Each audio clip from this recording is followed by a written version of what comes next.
আলাইকুম প্রিয় শিক্ষার্থীরা, আশা করি সবাই ভালো আছো। তো আজকে আমরা এইচএসসি প্যারাগ্রাফ এর যে হচ্ছে নেগেটিভ দিকগুলো যখন আমাদেরকে উল্লেখ করতে বলে, অর্থাৎ আমরা জানি যে এইচএসসি প্যারাগ্রাফের যে ডেসক্রিপটিভ প্যারাগ্রাফ আছে সেখানে আমরা দুই প্রকারের প্যারাগ্রাফ দেখব, একটা হচ্ছে পজিটিভ প্যারাগ্রাফ, একটা হচ্ছে নেগেটিভ প্যারাগ্রাফ।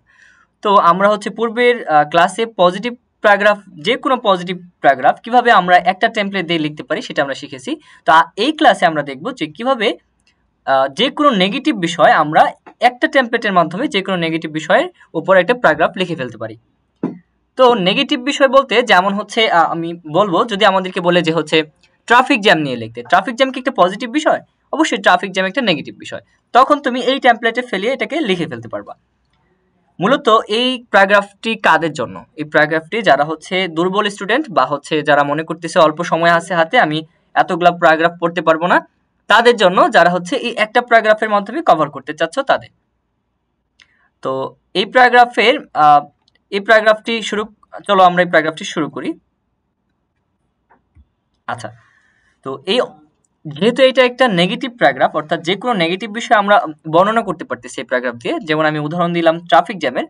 এনভায়রনমেন্টাল পলিউশন একটা নেগেটিভ বিষয়, যে কোনো এনভায়রনমেন্টাল পলিউশন, যেমন এয়ার পলিউশন, চাইলেই তুমি জাস্ট টপিক সেন্টেন্সের অর্থাৎ টপিক নেমের জায়গায় ওই এনভায়রনমেন্ট পলিউশন এই শব্দটা ব্যবহার করে পুরোটা লিখে ফেলতে পারতেছো।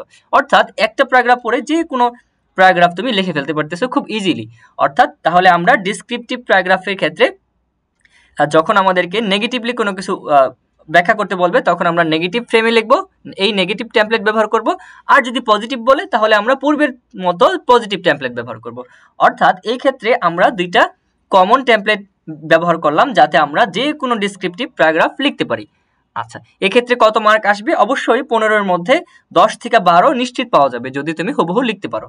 আচ্ছা, তো তাহলে আমরা জানি যে আমাদের ইংরেজি দ্বিতীয় পত্রের বর্তমানে যারা এইচএসসি 25-এর জন্য আসো, ইংরেজি দ্বিতীয় পত্রের প্যারাগ্রাফ অংশ থেকে দেখো, ডেসক্রিপটিভ প্যারাগ্রাফ অংশ থেকে তোমার 15 মার্কের একটা প্যারাগ্রাফ লিখতে হবে, ডেসক্রিপটিভ প্যারাগ্রাফ।